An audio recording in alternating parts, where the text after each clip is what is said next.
Hi everybody, welcome to my channel, that is, I am another you. This is Nana and I'm going to put some really interesting videos to improve your English. Today we are starting with some vocabulary.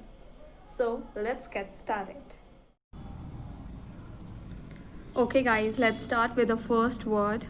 It is benevolent and its meaning is kind, generous, दयालु, helpful, जो सबकी मदद करता है. Please pronounce it with me. Benevolent. Benevolent. It is an adjective and any word which is used an adjective can also be used as a noun. उनके last के words में कुछ प्लस माइनस करते हैं, ENCE, CITY, ये सब जोड़ घटा के हम उसको नाउन बना देते हैं. तो अगर मैं आपके लिए एक एग्जाम्पल लूँ तो simple, simple girl, simple boy, simple chair, simple bag. तो ये जो सिंपल वर्ड है ये हो गया एडजेक्टिव. एडजेक्टिव वो वर्ड्स होते हैं जो हम नाउन के आगे लगाते हैं उसको डिस्क्राइब करने के लिए. बेसिकली नाउन को डिस्क्राइब करने के लिए हम एक वर्ड यूज़ करते हैं, उसे बोलते हैं एडजेक्टिव. अब इसकी पूरी स्टोरी मैं नेक्स्ट लेसन्स में बताऊंगी. अभी मैं बस आपको ये बता देती हूँ कि आइडिया कि एडजेक्टिव होता क्या है. तो एडजेक्टिव आर डिस्क्राइबिंग वर्ड्स जो नाउन को डिस्क्राइब करते हैं.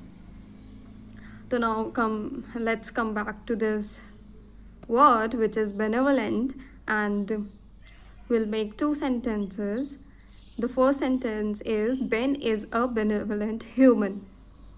Ben एक काइंड इंसान है. तो हमने बेन की क्वालिटी बता दी यहाँ पे, तो बेन को डिस्क्राइब कर दिया. तो बेनेवलेंट हमने एज एन एडजेक्टिव यूज़ कर दिया. Now second sentence is benevolent people are the best kind of people. कैसे लोग? बेनेवलेंट लोग, काइंड लोग, जो सबकी हेल्प करते हैं. Obviously they are best kind of people.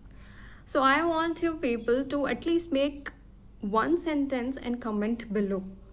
Okay, this is your homework.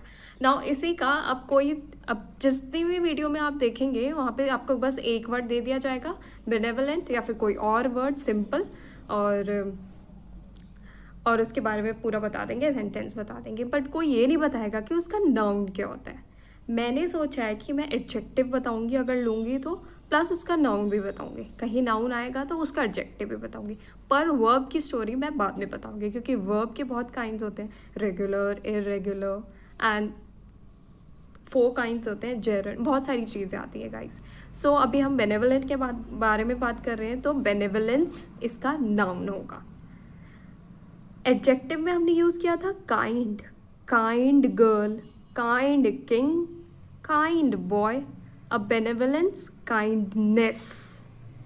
ठीक है, काइंडनेस मतलब अच्छाई करना, जेनरोसिटी, टू डू गुड, ये सारे इसके मीनिंग है.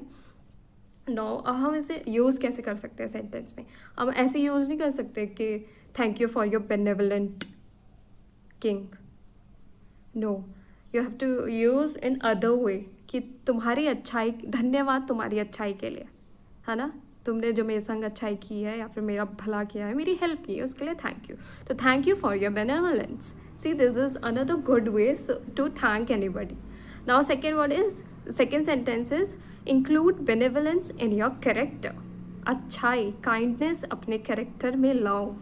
सी, these are the uses of benevolent and benevolence. Now let's do the other.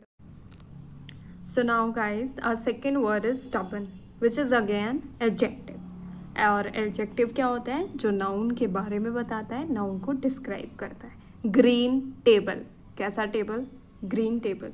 तो कैसा मतलब ये नहीं कि उसका कलर ही आएगा हमेशा, है ना. तो कलर, शेप, साइज, सब कुछ जो भी उसको कि वो कैसा दिखता है, क्या है, नंबर, डिग्री, ये सारी चीज़ें आ जाती हैं एडजेक्टिव में. आगे हम इसको भी डिस्कस करेंगे. बस आप ये समझ लीजिए कि एडजेक्टिव क्या होता है, नाउन को डिस्क्राइब करता है. Now we are going to read its meaning. Headstrong, inflexible, determine, means जो जिद्दी हो. Stubborn boy, stubborn dog. Okay, now let's read the sentence. He is getting more and more stubborn with his age. वो अपनी उम्र के साथ और ज़्यादा से ज़्यादा और ज़िद्दी होता जा रहा है. Second sentence is my stubborn sister. सबके सिबलिंग्स ऐसे ही होते हैं. हेट्स टू ओबे मी. वो मेरे को मेरी बातें नहीं सुनती है और चिढ़ती है ना. बेसिकली चिढ़ती है जब मैं उसे कुछ काम बोलता हूँ. तो my stubborn sister, this is just an example and no offense please. Now this word can also be used as a noun. Stubbornness.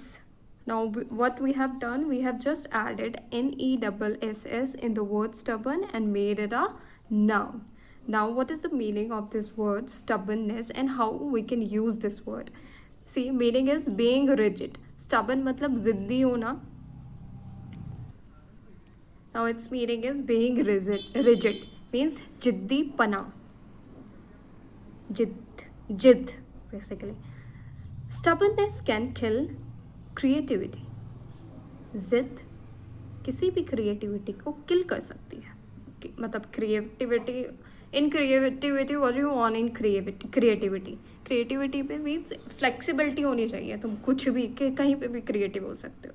तो अगर तुम जिद्दी रहोगे कि बस मुझे तो बस पेंटिंग ही करनी है और कहीं मैं क्रिएटिविटी अपनी दिखाऊंगा ही नहीं, तो obviously it will end in wasting your creative mind. Now let's go on to second example which is his stubbornness at work costed him his job. कि वो एक ही तरीके से काम करता था, उसकी वजह से उसकी जॉब लूज हो गई. He lost his job. Now guys, you have to use this sentence, you have to use these words and you have to comment below. This is your homework and I want it. Please subscribe to my channel and please forgive my mistakes. But wait, we have a third word also. Let's go on to our third word, which is persistent, and this is my favorite word. This is an adjective and its noun are persistent and persistency. Now why this word is my favorite? Persistent. This word means continuing something for a long time, refuse to give up. Now that I have started this YouTube channel and I know that this won't work in just with one video.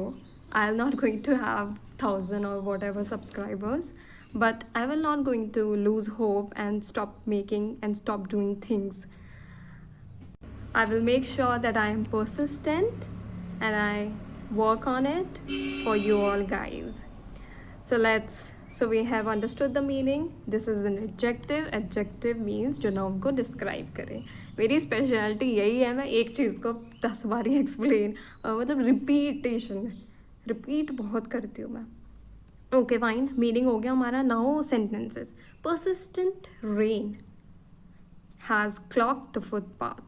Clogged means block करना किसी चीज़ को, कि लगातार rain हुई उसकी वजह से जो फुटपाथ है वो ब्लॉक हो गया. Now second sentence. The persistent nature is essential in students. Obviously in order to achieve anything you have to be persistent, you have to continue doing it and refuse to give up. Now let's jump onto its noun form quickly to end this video. Now persistence and persistency. You have to repeat the word again and again because in the end you only have to speak it. Okay guys, पूरे दिन में at least in तीनों में से एक word तो आप use कर ही सकते हैं ना. Okay, now it's meaning is quality of being persistent. Quality of being persistence. First sentence. Persistence is the key that unlocks potential. अगर आप किसी भी चीज़ को बार बार कर रहे हैं तो आपको पता चलेगा आपका पोटेंशियल क्या है, आप किस चीज़ में माहिर हो. बैंक और एसएससी वाले बच्चों को ये चीज़ बहुत अच्छे से मालूम होगी क्योंकि प्रैक्टिस इज़ द ओनली की for them. Now second sentence is make persistency your best friend. Persistency को अपना अच्छा दोस्त बना लो तो किसी भी काम में आप माहिर हो जाएंगे. So that's all for today's video. I hope you like it. Please subscribe to my channel. Thank you so much.